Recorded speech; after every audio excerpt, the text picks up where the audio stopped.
Hi, this is the Be Well with Michelle Greenwell podcast. Our heartwarming conversation is designed to lift you on your wellness journey. Grab your cup of tea and enjoy the podcast.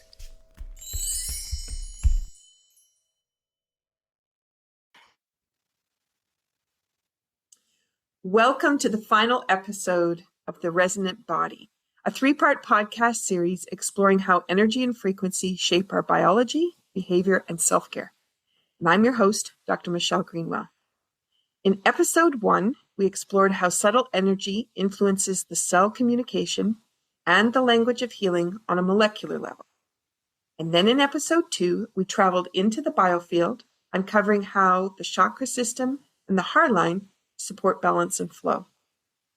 Now in episode 3, we complete the journey by examining musculoskeletal regeneration and how frequency and field intensity support the structure of the body itself.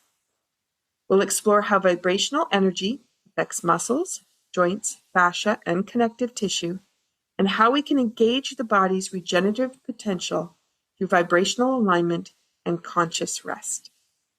Our guest is once again Dr. Christina Ross, whose research and clinical insights continue to bridge physics and healing with practical application. Hello, Christina. Hi, Michelle. I'm happy to be with you again. I'm just going to do a little background on Christina in case you didn't listen to the first 2 episodes. We'll invite you to go back to those.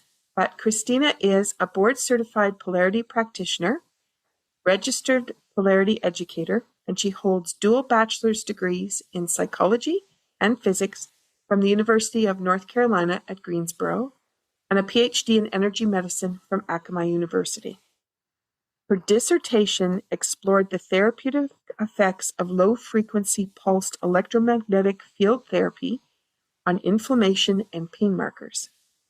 And from 2009 to 2021, she worked as a biophysicist at Wake Forest School of Medicine. She was investigating the effects of electromagnetic signals on cellular communication.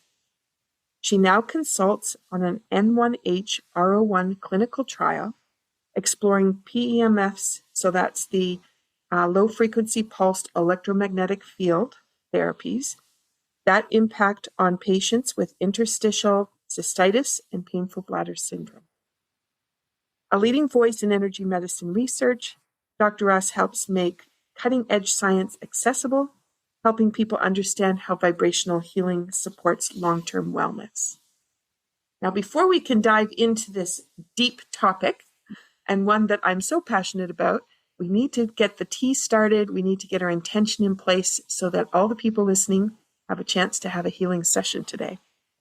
So what have you got in your cup today, Christina? So today I chose a Yogi brand lemon ginger tea, and I'm drinking it from a mug that my sweet sister-in-law hand painted with ink pens, and it's kind of in the style of Starry Night. I don't know if you're familiar with that kind of art, but Van Gogh? yeah, Van Gogh does like it almost looks like it has energy fields in his work. I noticed that. But she painted the Blue Ridge Parkway on my coffee mug for me since I live in the Blue Ridge Parkway. So every time I drink from this mug, it reminds me of my sister-in-law, who I adore. So here's to her. Oh, beautiful. Thank you. Thank you. I'll have a sip with that. So lemon and ginger, we have so much beautiful healing power in that. It does. It aids in digestion. It helps to boost your immune system.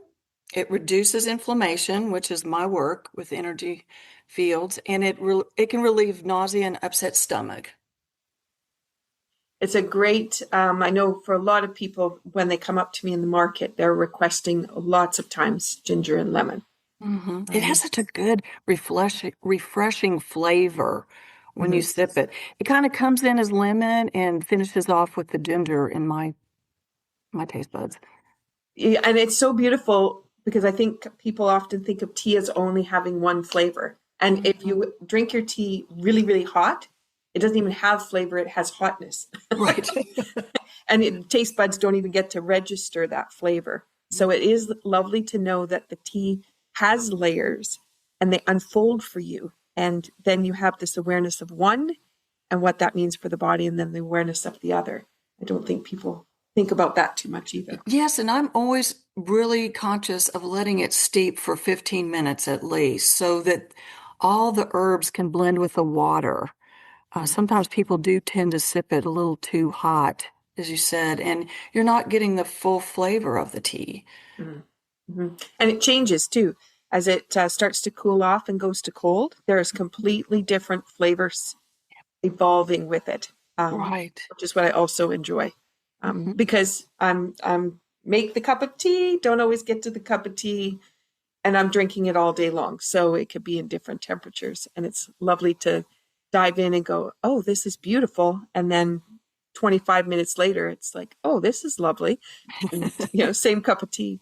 Yeah. So, all right, we're going to feature Golden Serenity Tea.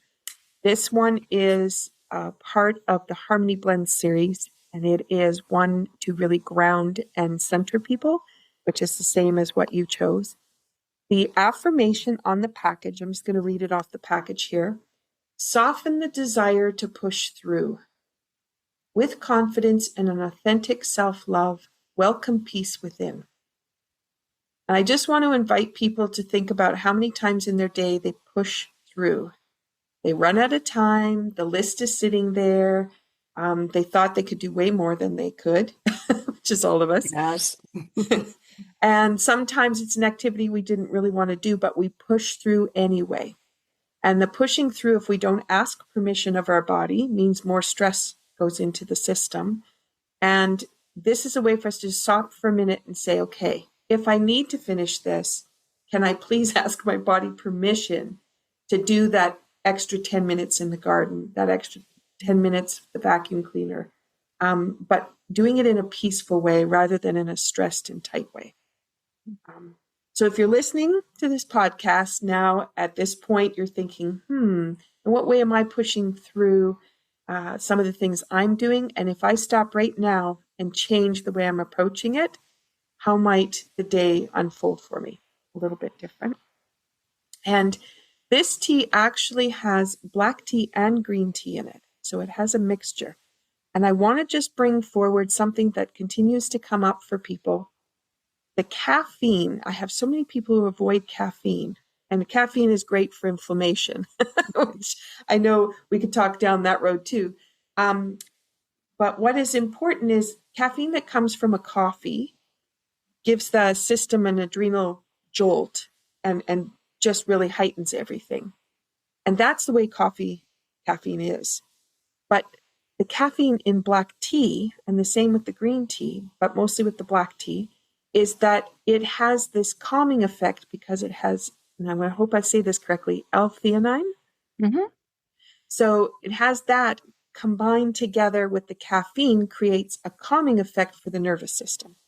And I wanted to bring that forward today because so many people ask me about that, or they say, I'm not taking any caffeine.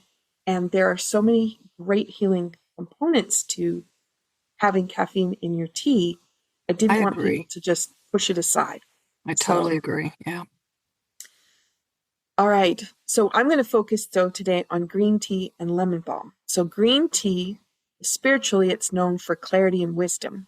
And it helps provide an antioxidant support. So really lifting the cells up and for vibrational alignment. And I chose it because I know where we're heading for our conversation. It encourages receptivity and a gentler relationship with the body's pace to do repair work. And again, that's that back to the affirmation, asking permission. If I do have to push through, is the body prepared for that? And can we do it so we're not sacrificing a repetitive action by one part of the body? And it's okay to be able to repeat something because it said, I can handle it. And the second part is lemon balm. So this plant is a soothing powerhouse. It's known to regulate the nervous system and then uplift the spirit. And lemon balm carries the energetic imprint of peace, protection, and cellular restoration. So if you're trying to find a little bit more peace in your day, nice and calm, then lemon balm combined with this green tea and a little bit of the black creates a great opportunity. So with that, thank you, Christina, for letting me explain all those pieces. Yes. And I say cheers to you from my end. And my little cup today That's is with, beautiful. it's got almost it's tulips on here, which would be spring, and butterflies. But also this looks very much like all the daylilies I just finished harvesting for another cup of tea I've got. All right, cheers, and thank you for doing this 3-part series. Oh, my pleasure. Cheers. So as we've sipped on the tea, we hope you've shared that with us and taken time to sip as well. And now we've put in place the affirmation that we've talked about, the spiritual essences of all the ingredients we've talked about, and they're going to be playing within your cell structure while we dive into some of these topics. So let's get to the musculoskeletal system and how it responds to frequency, and then what that means for healing. Can you share the delight of this? Okay. So the musculoskeletal system is made up of bone, muscle, cartilage, tendons, and connective tissue like fascia. And my colleagues and I published several papers on the benefits of low frequency pulse electromagnetic field therapy to heal these tissue types. So let's talk about bone healing. So pulsed electromagnetic field has been reported in my studies and other people's studies to stimulate cell membrane ion channels. These would be calcium ion channels, potassium, sodium ion channels, and these ions have charges on them. And so when they're pushed and pulled by an electromagnetic field, they create a rhythm in the cell's membrane. The PEMF can also affect gene expression that is associated with bone formation and repair because the signal penetrates this cell membrane, passing through the cytoplasm into the cell's nuclear membrane and into the DNA. So it's affecting the chromosomes and the genetic regeneration ability of these tissues. Okay, so we also studied how the pulsed electromagnetic fields can decrease the production of pro-inflammatory molecules such as tumor necrosis factor alpha and cytokines or interleukins that are associated with pain and inflammation. Now, this is the basis for my research. How can a harmonic energy field that the body searches for in order to repair and regenerate itself align the body's signaling systems to create repair and regeneration? Another thing the frequencies do is they stimulate angiogenesis. So angiogenesis is the formation of new blood vessels, and this is crucial for bone and tissue repair because vessels carry blood and oxygen to the cells, tissues, and organs. I mean, this is just basis for regenerating any type of tissue. And it also repairs muscle. It does this by increasing muscle cell proliferation and regeneration, and by regulating proteins involved in the response to cellular damage and oxidative stress. So it affects the musculoskeletal system in many ways. When you said right at the very beginning, you opened with the pull of the electromagnetic frequencies outside the body that are pulling and Right. pulsating for us. And I was thinking, I don't think we ever really think about that as one part, but also get excited about this incredible dance that is going on around our body without our knowledge happening, and how our cells just respond in this energetic way. It's so beautiful. It is. And if you think of electricity as a pushing current and magnetism as a pulling current, the beauty of electromagnetics is that it's light. You know, I've talked about this before, and light is what comes out of our hands and it comes out of these medical devices. And when that energy gets stuck or stagnant, it's almost like a jump starting, you know, a low battery or something. You push and pull with the positive and the negative connectors on the battery, the jump start of the battery. So it's really similar in that respect. And the other piece that you just said there was you've got that light coming out of the hands, but you also have it coming out of mechanical apparatuses that have been created. Right. And I just wanted to bring that forward because so often people will say or understand that the mechanical apparatus works, but forgetting that we own that. It's in our hands. It's in Right. our feet. We have this ability to also create similar things, and we don't need the device. It's right there in our hands. And nature built that in. And this has been measured by two different groups of researchers that the energy coming out of healers' hands ranges from like zero point 0.3 to 30 hertz. And if you set your medical device to the same frequencies that come out of hands, you get very similar results. It doesn't matter if it's the hands or the medical device. It has to be Wow. harmonic. Remember, noise is distractive and destructive. Harmonic is healing and reparative. Right. So those electromagnetic frequencies, like our smart meters that have that blinking tic-tac kind of sound that goes off, is a disruptor. Mm-hmm. And then this would be that harmonizing kind of frequency. Therapeutic, right. Yeah. Mm-hmm. Yeah. Wow. Wow. Okay. So if we go to something like the connective tissue, like the fascia, it's storing and releasing energy in the body. Can you talk about how the fascia works? Yeah, fascia is beautiful. So there are indications that fascia is electromagnetic in nature. And fascia can transmit energetic signals all over the body due to its conductive substance makeup. Since fascia is everywhere in the body, connecting all the body tissues, it is similar to a worldwide web of a communication system in the body. Okay, so that being said, fascia can store mechanical energy in the muscles and the bones. And I don't know if people are aware, but your bone can stretch and retract, not like muscle, but that stretching and retracting movement has an energetic frequency to it too. It's similar to um, like a spring, like when you pull a spring apart, there's stored energy in that because when you release it, it's you go from potential energy to kinetic energy, and then when you compress the spring, you also store energy in that as well because when you release, you go from potential energy to kinetic energy. Fascia also transmits force generation to muscles and bones during movement, and it acts as a conduit, distributing the force equally and evenly. So you don't break a bone or tear a connective tissue. You don't tear tendons and cartilage and muscle because you have this flexibility as long as the energy is moving in and out of the system in a rhythmic fashion. When it gets blocked, then you have problems with damage to the tissue. And by storing and releasing energy, fascia contributes to movements like jumping, sprinting, and making the body move more efficiently and requiring less muscular effort. So you don't hit the wall, you don't run out of energy faster. When fascia is healthy and flexible, movement is smooth and efficient. However, when fascia is damaged or restricted, it can hinder movement and lead to pain.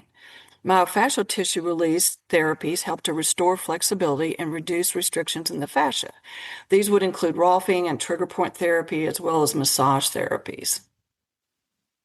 And you're just so beautifully describing the power of Tai Chi. Ah, I great. was saying how beautiful. You just touched on all the pieces because our spiraling action that we use in Tai Chi is doing that bone shifting. So as you were describing how the spring was working, there's that spiral action of the bone that we play through with the way we're moving. Mm-hmm. And then the expansion and contraction piece, as we do all of that, we're storing energy and it's waiting for us to be able to use it later. So I just loved how you brought it in from the science background because I say it all the time from the movement-based background, and it was just so lovely to hear it in a different way. Oh, Um, good. and when we do low cup, the second part of low cup really dives into the fascia and into the connections with the organ system. So I just want to bring that forward for people too, because a lot of times they're thinking about the arms and the legs and those muscles, but you've got everything that's happening in the core of the body that is really affected by the electromagnetic frequencies within that fascia too. Yes, yes. Yeah. Okay. So where do we want to go next? Field intensity. So in biophysics, we're talking about field intensity and then how it supports structural healing. So Yes. can you take us down that road? Right. So I'm a biophysicist, so I study how energy affects biology. And in biophysics, field intensity refers to the strength of an electromagnetic field acting upon biological systems. These include cells, tissues, and organs.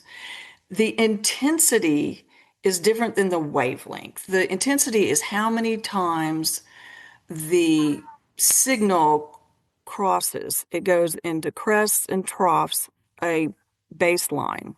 Okay, so if it pulses 10 times in a second, that's a 10 hertz frequency. 1,000 times is going to be a lot more intense in 1 second, right? So these intensities are measured typically for electricity, it's volts per meter, and for magnetism, it's Teslas. And biological systems naturally generate their own electromagnetic fields. And this plays a crucial role in regulating various physiological processes, and this includes structural healing. After an injury, pulsed electromagnetic field changes in the wound or the torn tissue area. Now, this electromagnetic field change acts as clues for cells to initiate and coordinate the healing process. So, applying pulsed electromagnetic fields can mimic and amplify the effects of these natural fields, influencing cellular responses and accelerating healing. Now, how exactly does this work? We published papers on this. So, cell migration and directional clues. When you apply electric fields at strengths that are comparable to what your body puts out, these are usually less than 100 millivolts per millimeter. This can direct the migration of cells to essential wound healing. Okay, now cells such as keratinocytes, these are for your skin, fibroblasts, this prevents you from bleeding out. They're basically scar tissue. And macrophages, which are immune cells, will migrate across the body towards the wound, wherever the tissue is torn or there's an open gash or whatever. This migration is called electrotaxis for electrical signals or galvanotaxis for magnetic signals. Okay, so these signals in the tissue, the damaged area, ensure cells move in the proper direction to repair the wound. So pulsed electromagnetic field can be a guiding signal to help the cells know where to go. I found this Wow. fascinating when we were publishing this. Cell Yeah. proliferation and differentiation under the appropriate fields can stimulate the proliferation and differentiation of various cell types essential for healing. Now, these include directing stem cells to heal, osteoblasts, which are baby bone cells, and chondrocytes, which are baby cartilage cells. The signal guides it to where the damage is done so it can begin instantly repairing the tissue. Now, signaling pathways regulate cell survival, growth, migration, and other processes that are important for tissue repair. It also, as we talked about, initiates angiogenesis and blood flows to improve circulation and deliver oxygen and nutrients to the injured area. It also controls inflammation. If inflammation goes out of control, it's really difficult for the body to regenerate tissue. My research, along with other studies, have shown that pulsed electromagnetic fields can regulate inflammatory responses and potentially reduce inflammation and pain associated with the healing process. Wow. I was thinking about, when we take cell structure, I don't know, grade 5. I'm going back a ways, but thinking about that cell is a skin cell, or it's a heart cell, or it's a muscle cell, and then it just stays in one place. It's when you put it on the page, it's static. And then once it's in the body, I think we think about it in the same way as a static piece. It never occurred to me that cells would be migrating, chemicals would be migrating. That's what I was thinking, but not that the actual cells would be moving in that capacity. It's in awe how the body then responds to an injury. And then once the injury is repaired, how it then moves itself out of that space and back into homeostasis. It does. And it knows when it's done enough, because if it overreacts, you have opposite problems. So you want it to go in, repair the damage, and get out of the way for the body to heal itself. It's beautiful. It's a thing of beauty. And that's where I'm thinking back to how we started today, which was not to use that force, because the body needs that fluidity in order to be able to travel and have the cells get where they need to go and the chemical reactions. And then it needs the ability to release all that and send it back and be absorbed. So if we're doing things with stress and push and contraction, there isn't space for that to happen. That's an important point, Michelle, because a lot of times healers can reach into the field and see distortions, feel distortions, hear distortions. It depends on your clairvoyance or whatever you're using. And they want to kind of push on the system. It's important to send a template, a signal, and then kind of get out of the way to see if the body responds. If you continue to push, it can cause an overreaction in the body to kind of push back. It's Newton's third law, what you push too hard on will resist. And so go into the field like with a feather, like Jim Osmond says, don't hit it with a hammer. Go in, say, this harmonic signal is what you need to follow, and then get out of the way and allow the body to rebalance the field and respond. I'm thinking about, for people that have followed me for a while, they will have heard me say the difference between giving and offering. And that one has a push and the other one has that, I'm here for you, I'm available, and then stepping back. Yes. And it changes the way that the response happens on the other end, because you can imagine cells that have been broken up and that area that's been damaged, knowing it needs to receive, but then being overwhelmed, and then it can't cope, and it just creates chaos. Then you have that resistance piece that's going to slow down your healing process. It is. I mean, it makes us humble as healers, to say, I'm here, I'm present, I can show you a template or facilitate what you already know how to do. Let's just stay in harmony, and that presents the most healing environment. Mm-hmm. Mm-hmm. So as people are listening and they're thinking about how they approach themselves with their self-care and where they give themselves things because they think it's good for them, rather than offering and seeing what does the body need and how does it feel to have that in the space. And it works with herbs, it works with activities, it works with water, just being able to put the water in, but also having intentional water and just gently suggesting. So if you've been kind of attacking the self-care idea, then maybe thinking about how you could step back and start to be more aware of what the experience is. How does it feel? How does it feel for the body to be able to respond and ask for something more, or to ask for it to be released? Yes. I know that sounds kind of crazy if people haven't been talking to their bodies, but yeah. Now, the body will always tell you what it needs. It's up to us to listen. Mm-hmm. Mm-hmm. Yeah.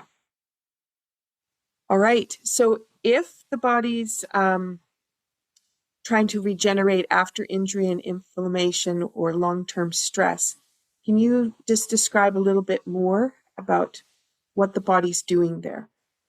Yeah, so I work at the Wake Forest Institute for Regenerative Medicine. So that's what we do. We study the body's ability to heal itself, and then we try to replicate that. So that's what I've been doing for the last 15 years. And working with that and how energy fields affect that regenerative process. Energy fields have been, this is published data, support regeneration by regulating inflammatory responses. And this is where I really went into the core of the work, because a lot of the regeneration that goes on in the lab is how to regenerate body parts, organs and tissue types. But I found that if the body is highly stressed with inflammatory responses, it stores energy and won't regenerate until it gets the immune system under control.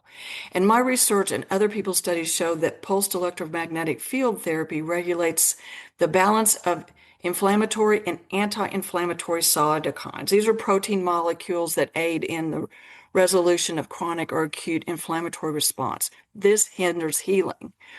Okay, so PEMF therapy has shown to promote cellular repair and regeneration by stimulating cellular energy production. This is known as adenosine triphosphate. It's just the fuel that the cells put out.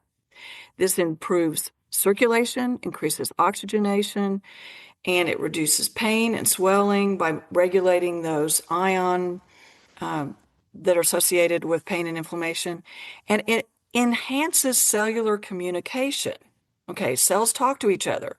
They pick up signals in cell-to-cell communication responses, and they can do it by receptors picking up molecules or antigens in their environment, and then they bring that information down through the cell membrane into the cytoplasm and into the DNA in the nucleus. So the signal can pick up a molecule signal or can pick up an electrical signal. And these would be in cells like neurons or hormone endocrine cells, things like that. So they signal a little faster than just with a molecule. Electrical signal is going to be quicker.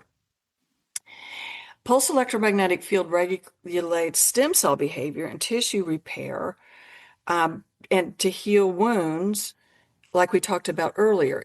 The signal will go from cell to cell, and once a critical number of cells know we need to migrate in this direction and we need to take these next steps, more cells join in. It reminds me of the signaling between bees in a beehive and maybe ants in an ant farm, where they all kind of know where the pollen is, or they all kind of know where the eggs need to be stored in the system. And this, to me, smacks of sentience. Okay, now there's been a lot of controversy around calling cells sentient entities, but once they have a critical level of communication, they all start behaving in a very coherent manner. And this speeds up tissue repair and regeneration, because once they get the signal, they rush into the same place and perform the same exercises, the same function to repair the tissue and regenerate what's going on in the damaged area. So PEMFs can also regulate calcium-mediated cell fate by promoting proliferation, which means they split and grow more cells, and differentiation, which means that the stem cells start acting and producing more of what's needed in the area, whether we're talking about baby bone cells, osteoblasts becoming full-grown bone cells, or chondrocytes, same thing. This improves the tissue and actually it can inhibit the growth of tumor cells, things like that. So our body's constantly fighting off toxins that would cause cancer and form, well, it doesn't even have to be cancerous. It can just form cysts, and be benign tissue clots and things like that. The signaling helps to inhibit the growth of that. And of course, as tumors begin to grow, they can become malignant. One more thing I would need to stress is that, chronic stress in the system can really cause a breakdown of cellular communication. And to address chronic stress is one step before the body goes out of normal function.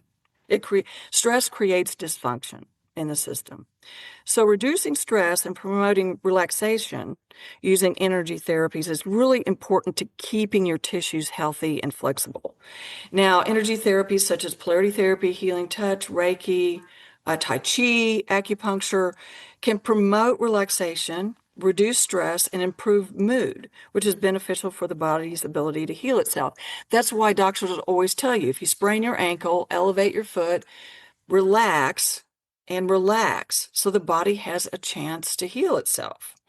Also, supporting the nervous system is important to regenerating tissue, and that means staying calm. If you're anxious, can't sit still, you are not promoting health and wellness.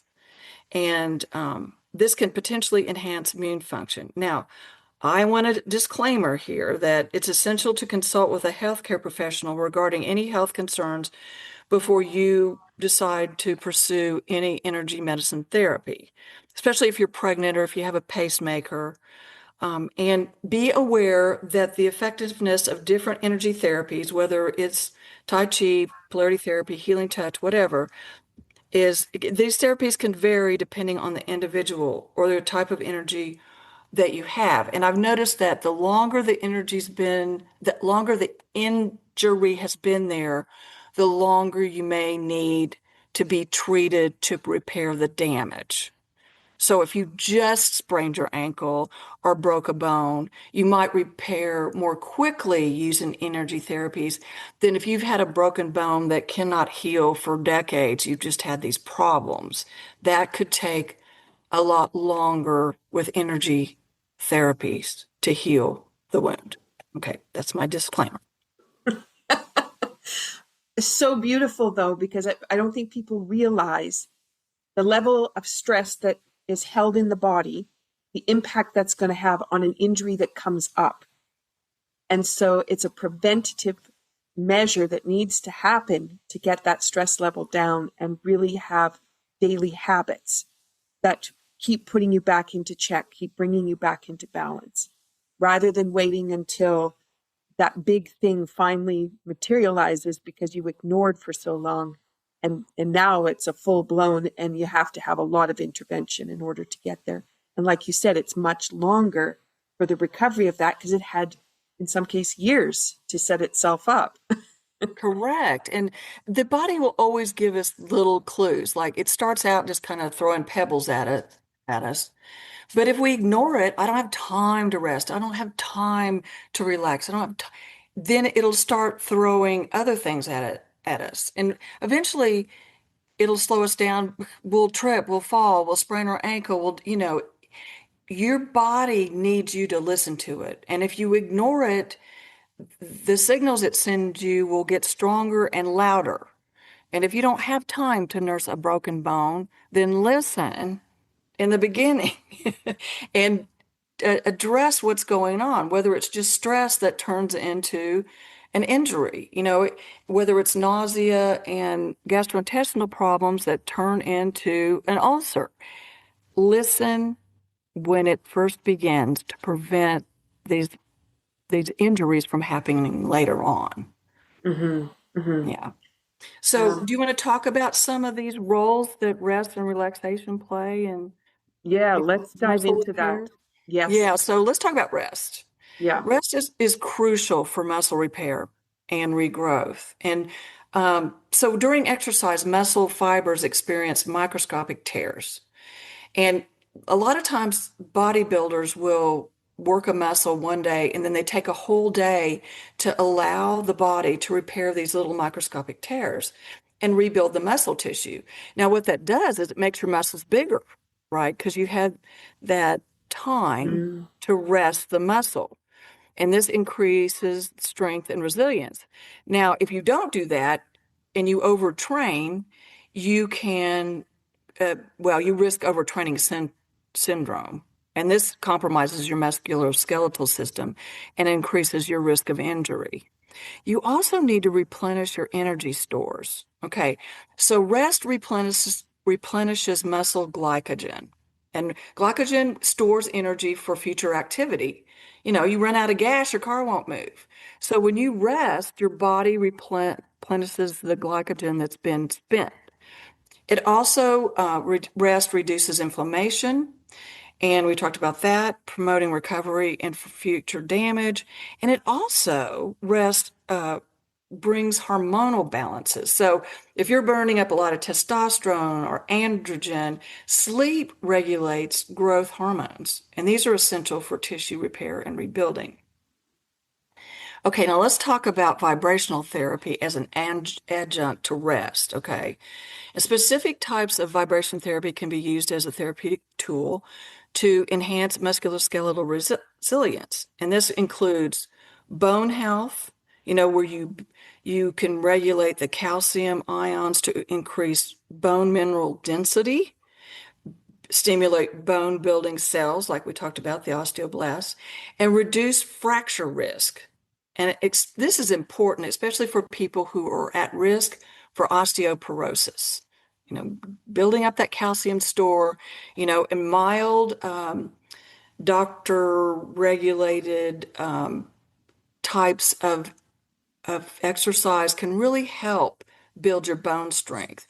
It also helps muscle strength. And without good muscle strength, your bones can become weak and degenerate. And vibrational therapies can help enhance muscle strength and power by increasing neuromuscular activation and potentially improve your balance and your coordination.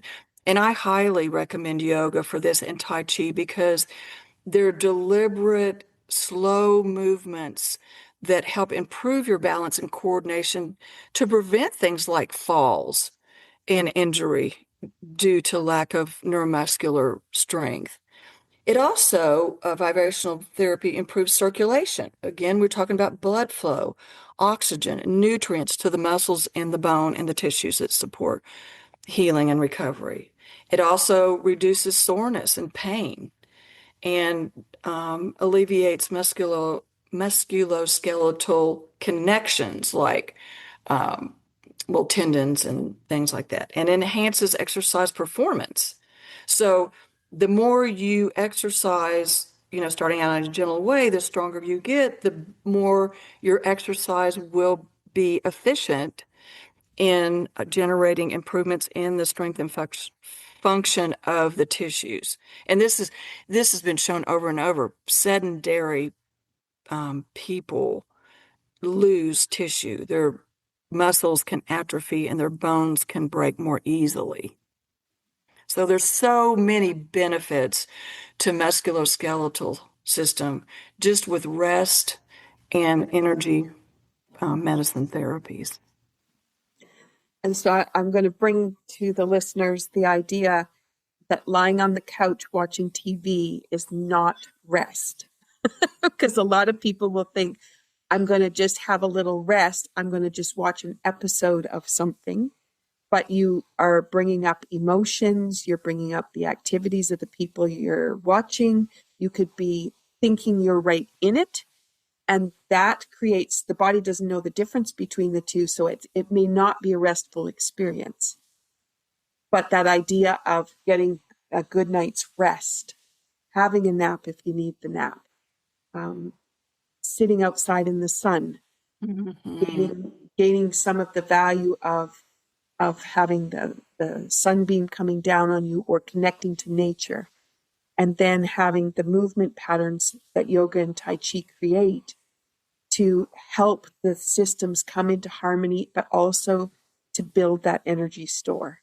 So I just wanted to say that because so many people have their lazy boy chair, and I'm not to the manufacturer, but that chair is designed for you to shut down systems, and it's not necessarily going to repair. So what you're talking about is a regenerative rest. Yes. So I just wanted to make sure that was clear for people. So yes, it's very important. And then when you're talking about the vibration with rest, there's different things that you described. And I was thinking movement, you were describing movement as a vibration. Yes. And people don't think of that either. if you were dancing and you had music on, that might be one way. But again, when you think about that pulsing action of the frequencies, like you said, the electricity and the magnet, and creating that rhythmic pattern for the body and moving the cell structure, that creates that vibrational piece. Yes. And it really moves the energy out of places where it's stagnant or stuck, which if you don't, you're going to have pain and inflammation. Mm-hmm. Exactly.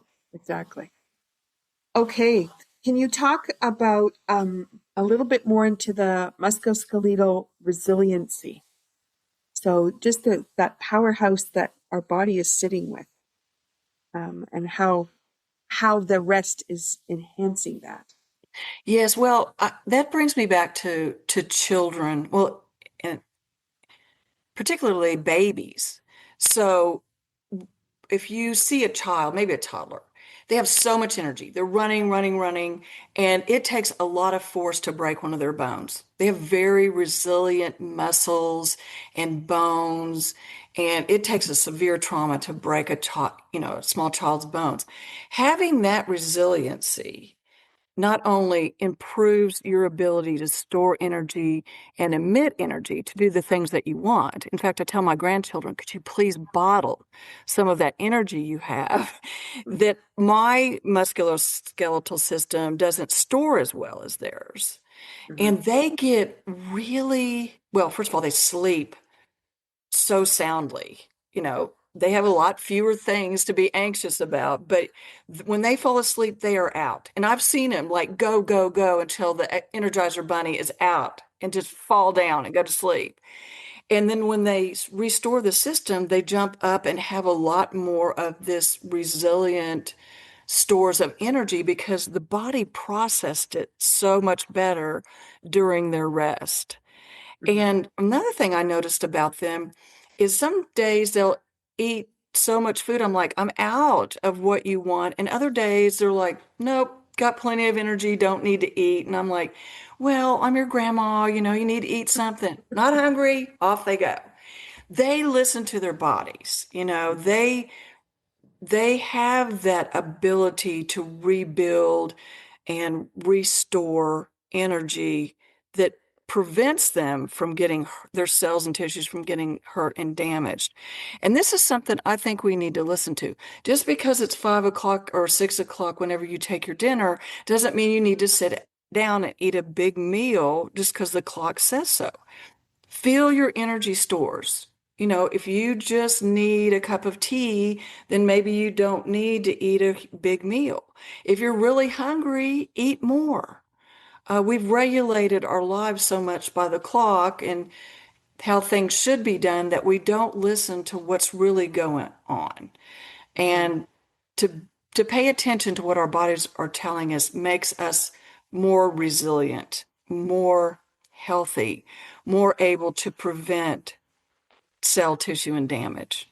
So Mm-hmm. if I can convey any message, it's listen to what your body is telling you. It's really important. Mm-hmm. I was just thinking about, we had a conversation about people and first thing in the morning not eating, and those people not eating until well into the middle of the afternoon.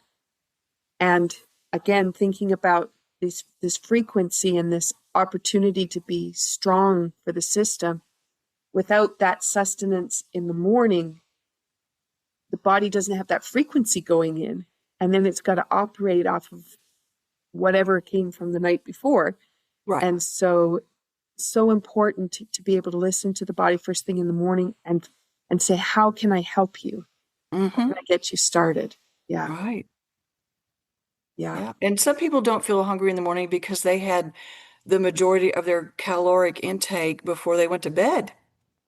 They're not like a person who only eats at 5 or 6 o'clock at night and then doesn't eat again until 6 o'clock the next morning. They've gone 12 hours without food. But if you've only gone 6 or 7 hours without food, you're not necessarily going to be hungry. And of course, our diurnal clocks are very different depending on your personality type as well. Mm-hmm. Mm-hmm. Mm-hmm. All right. So let's make a connection back to the tea. Okay. So let's let's go back to the deeper energetic integration that happens in the nervous system by how we add these nutrients in, how we add if it's an herb or if it's food piece. You want to just talk about how that supports the healing system? Yeah, let's talk about energy and tea and food. I think most people would agree that a fresh picked apple has an energetic vibration that's different than the meat in a can of Spam. You know, I mean, you can hold it in your hand and tell that the canned meat or the potted meat has a different energy than a fresh picked piece of fruit that just came off a tree that's had its roots in the ground. And, the meat is denser. And I don't have any problem. If you love Spam sandwiches, I am not here to judge you. I'm just saying, note the difference in energy. Mm-hmm. It's heavier in the meat. It doesn't flow as well in the meat. Whereas you take a bite out of a fresh piece of fruit, there are these juices and nutrients and flavors that you just don't have in the meat. Um, and so when you have energy that's of higher vibration and you're constantly putting that in your system, it may not last as long. It gets burnt quickly, but more efficiently. Let's put it that way. So Mm-hmm. meat is going to sit in your gut a lot longer and make you feel fuller longer, but it's not going to provide you the high frequency energy that eating lighter foods or drinking certain types of tea are going to give you. And this is important to understanding energetic integration. Uh, Now, let's talk about the green tea. Now, as you said earlier, green tea contains L-theanine and caffeine. And the green tea has a moderate amount of caffeine. It's not like drinking espresso.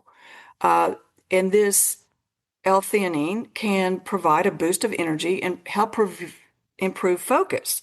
If you're up in the morning and you're having a hard time thinking about what my day is going to be like, this can improve your brain function. Now, the presence of the amino acid L-theanine balances the stimulating effects of caffeine. This can reduce jitters. Some people get shaky with too much caffeine, and it promotes a state of calm alertness and relaxed attention.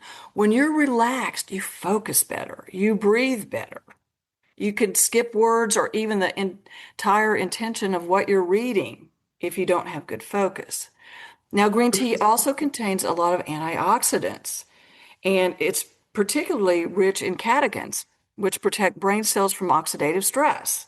Oxidative stress can contribute to neuroinflammation and neurodegenerative diseases. And green tea can neutralize harmful free radicals that and support overall brain health. Okay. It improves cognitive function by helping improve memory, like we said, focus and neuronal processing speed. If your neurons aren't firing quickly, you're, I can't think of the word, that kind of thing going on. Mm-hmm. Now, some research indicates that a link to reduced risk of neurodegenerative disorders like Alzheimer's and Parkinson's disease can be related to drinking green tea. But be sure and consult your neurologist regarding any contraindications in neurologic medications you Mm-hmm. may be taking. It also, green tea can help neurogenesis, which is the regeneration of neurons, and neuroplasticity, okay, which enhances the brain's ability to adapt and form new neural connections. If your one brain cell doesn't connect well to another brain cell, you miss. I can see this person's face. I can't think of their name. I can't remember where I put my cell phone. I knew I laid it down in here. I can't remember. You know this. Mm-hmm. We've all been there. Okay, these factors are crucial for maintaining optimal brain function throughout life. Excuse me. Let's talk about lemon balm. Lemon balm has calming effects that are strongly associated with the nervous system and promoting relaxation. Lemon balm can also improve cognitive function. Now, this has been reported by the National Institutes of Health, the NIH here, which is the United States Research and Development Department. Lemon balm also promotes feelings of calmness and ease, and it's very useful for addressing hypersensitive nervous system issues. It also improves sleep quality. By combining green tea and lemon balm, it has the ability to possess antioxidant properties that protect against cellular damage. It contributes to overall well-being and supports the nervous system in integrating experiences at a deeper level. It's real important to the cell communication system. Balances out the cell communication system. So And it's a good tea. I'm just thinking about, because coming from the fitness industry and, make sure you drink your water. So I was on that, 8 glasses a day, make sure you have your water. And then when I started to get more into the tea and more into the tea company and starting to dive into more about the herbs and then realizing water is lovely, but if you are hydrated, then the opportunity is you can add the teas because the body's going to be able to take the beautiful qualities of those herbs. I don't want to say medicine because that would be trying to spot check it into something, but just taking the quality of those herbs and really lifting all the systems up. And it's a supplement. It's an adjunct therapy. It's a supplement to what your body already wants to do, but maybe needs a boost. Yeah. And then choosing, because a lot of people too will choose the same tea. They drink the same tea every morning. They don't change it. I only drink one kind of tea. Or they'll drink one tea, but they'll drink the whole package till it's gone. And then they'll go and try and find the same tea again, which a lot of times, depending where you're buying your tea from, that might not exist where you are if you picked it up on holiday. So to realize... I would take that as a signal that your body doesn't need it anymore if you can't find it. Right? Try something else. and there's so many beautiful blends. There's so many opportunities. So the idea then that what you choose to drink and what you choose to stay hydrated with can be more than water, and can be an enhancer in a lot of ways. And tea is so much more inexpensive than all the supplements that you might be buying. Yes. And you might be putting a lot of supplements in that you don't even require, or too much of it. And the tea has a way of finding out just where it needs to go. And that, it just kind of plays on the surface kind of.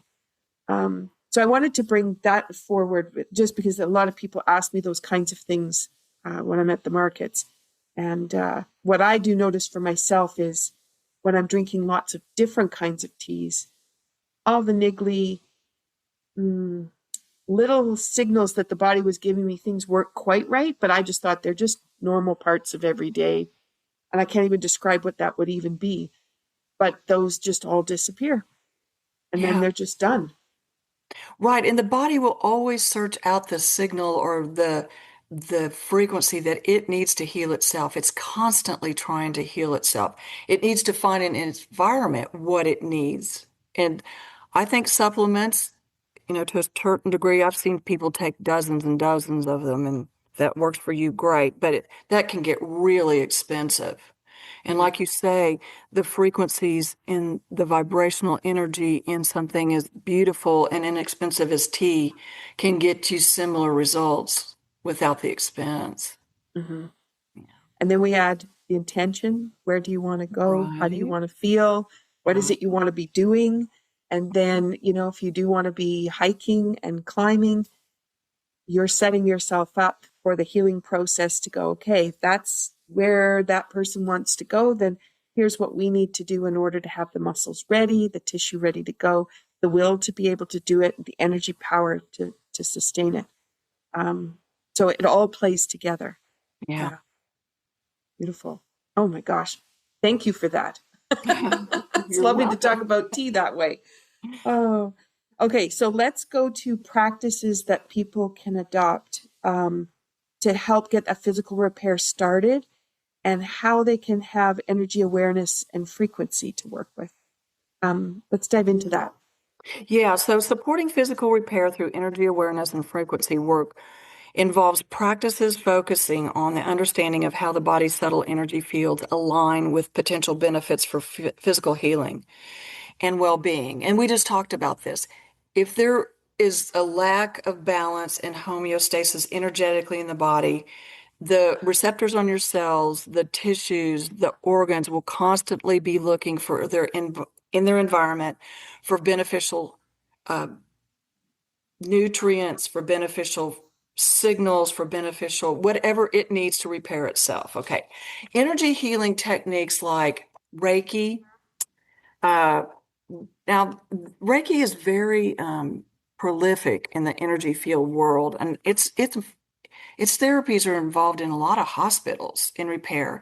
And basically, it's just the practitioner allowing the energy to come from heaven or the Holy Spirit and just channel out the practitioner's hands and the heart to create the harmonic field that the patient or the client's body needs. So you're just creating a field that the uh, the patient or the client needs to resonate with. It's like a tuning fork. You know, you hit a tuning fork and then the other tuning forks start to resonate with that same frequency.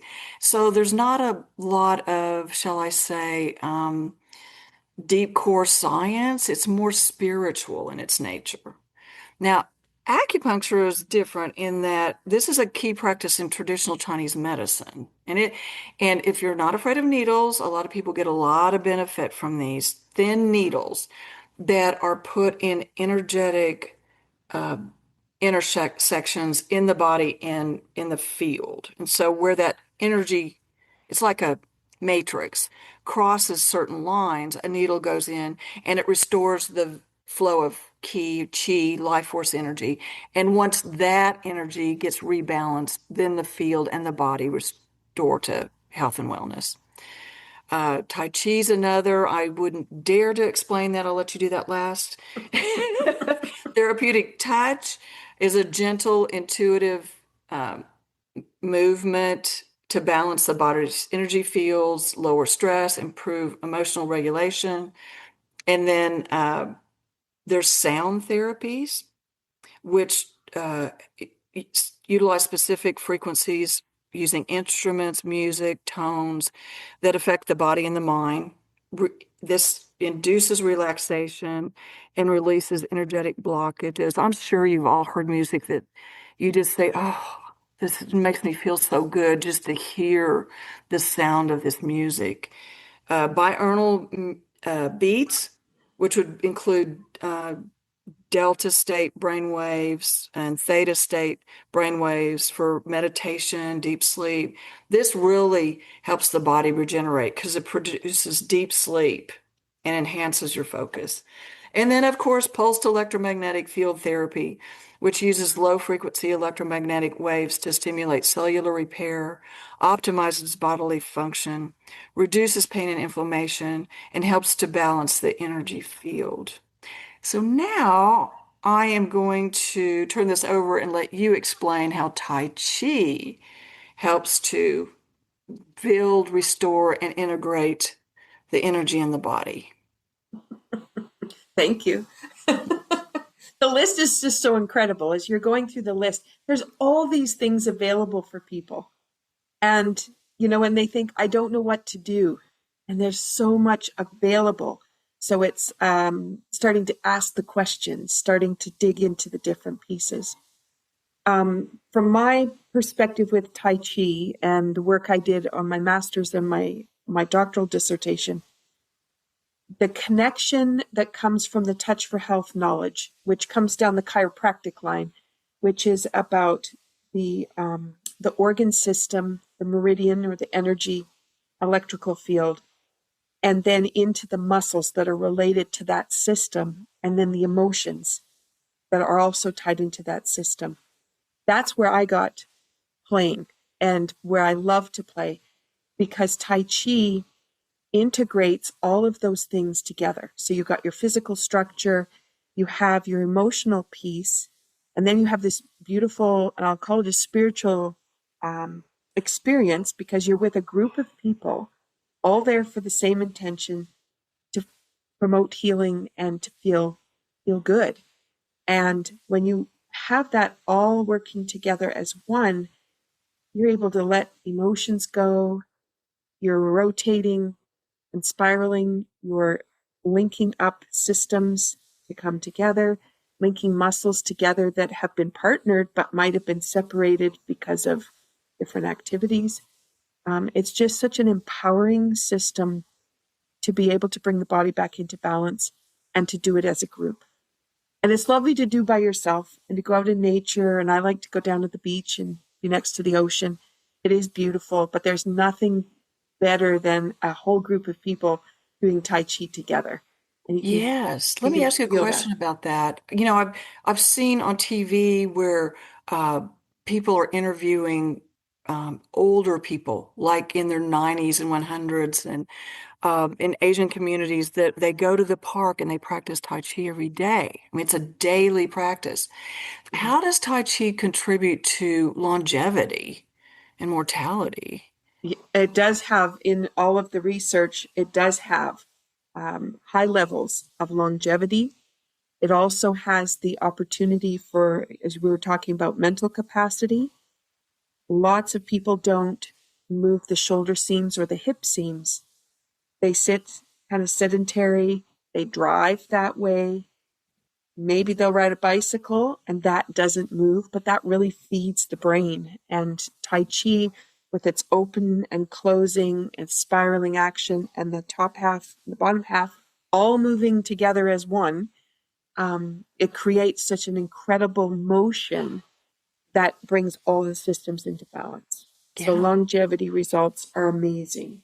The And the dropping. social interaction. I mean, a lot of octogenarians can find themselves alone or without social interaction. If you're going to the park every day and you're practicing with friends and people you know, that is really beneficial to keeping your mind clear and focusing and just talking and socializing. That whole practice is, to me, I've practiced some. I'm certainly not, well adapt to it, but I love the way it makes me feel Mhm. when I finish the practice. Yeah. Yeah. And you can have that, where the emotions get stuck and you've got thoughts roaming around in your head that just keep going round and round. And in 2 minutes, it's all gone. It's done. Yes. It gets And, rid and of you, monkey mind. I call that monkey mind yeah, all and you over don't the have to place. do anything. You just do a few movements, bring everything into balance. And I had a student today that had reached for a pencil under the bed and had put a rib out. Oh And he my. said, I just went to 3 exercises that we do all the time. And I did those 3. Everything went back into place and I felt totally fine. Wow. And I thought, now how empowering is that? Instead of Very. going, uh-oh, what have I done? I need to go lie down. There's that rest piece, which is not restorative, but it happens. And then to be able to activate everything, bring it back into alignment, and you're done. It Yeah. was amazing. Yeah. Yeah. And also, Tai Chi can be very meditative. I know that. When you're practicing, nothing else comes into the mind. I mean, it's very mindful in its intention. And if you do it outside, you're connecting with nature and Yeah. it's clearing and cleansing the energy field. Yeah. And Yeah. yeah, I Yeah. I recommend it. And then we're lucky enough to have musicians that play for us. So we're Oh, bringing frequency in nice. another way through So the you're getting your music. acoustic, your sound therapy as well. Yeah. Yeah. Nice. And Very there's nice. nothing like somebody going down the harp, just strumming, and my spine immediately just lights up, knowing Mm, that all those notes are your coming. ultrasonic core, your Yeah, heart it's ready to line. go. Yeah. Yeah, good. Yeah. So there's just so much that people can do. And as we're bringing this topic today, and we used a lot of big words at the beginning to describe it all. But in the end, what the bottom line is that we have so many choices for self-care Hmm. that the question then becomes, why aren't we doing it? Yeah, And exactly. why is it important to hold on to the stress? Why is it important to put up the blocks? Why is it important to not feel good? And then why is it important that we wait until the very end where it's so far removed and we have so much inflammation, pain, that then we finally pay attention. And we have all these steps ahead of that saying, please pay attention. Exactly. You have this beautiful, incredible vessel that you're living in. Please pay attention. Yeah. Right. Yes. Amen. Well, I think that brings us to the end of all the topics that we wanted to make sure we covered with this series. Thank you Yes. so much for the richness that you've brought to the conversation. It's absolutely my pleasure, Michelle. As we go to look at what are you doing to restore and rejuvenate, let's ask ourselves a couple questions. Are you pushing too hard? Can you step back? Can you give that release in there? Can you find alignment with the natural frequencies that restore structure, soothe the nervous system, awaken the body's innate intelligence? And as we've explored today, the musculoskeletal system is not just mechanical, it is vibrational. Tuning into frequency and field intensity allows us to restore coherence, reduce wear and tear, and cultivate a much gentler path to strength and vitality, as well as for your flexibility. So let the essence of golden serenity, that's the tea that I've been sipping on, and there's one sip left. Let's bring that in to remind us that peace supports power, softness restores strength, and healing begins when we give ourselves permission to stop pushing and to really start listening. Awesome. Thank you so much, Christina. Let's have that Stay lesson. well.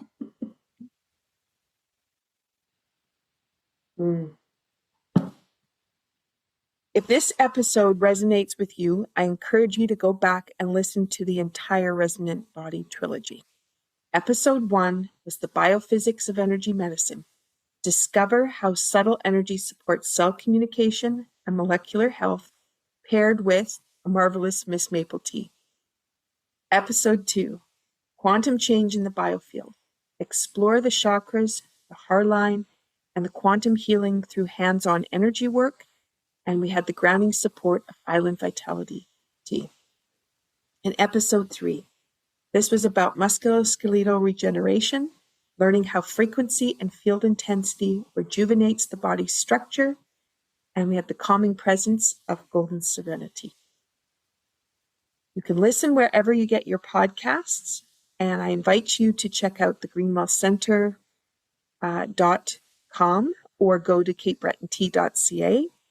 And if you bring the resonance home, explore some of those teas, see what happens for you, explore what herbs can mean, and explore how bringing nature sounds in, anything with frequency, can help to heal you. Thank you for being a part of this healing conversation.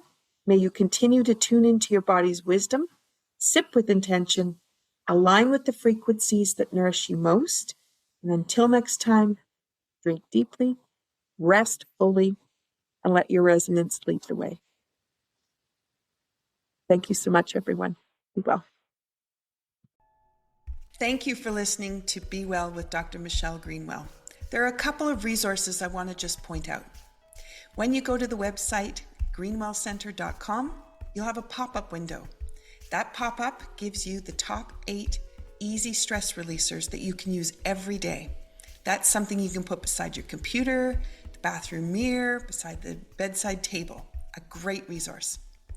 Also, my YouTube channel. It is full of playlists with all kinds of different ways that you can activate energy and bring vitality into your day.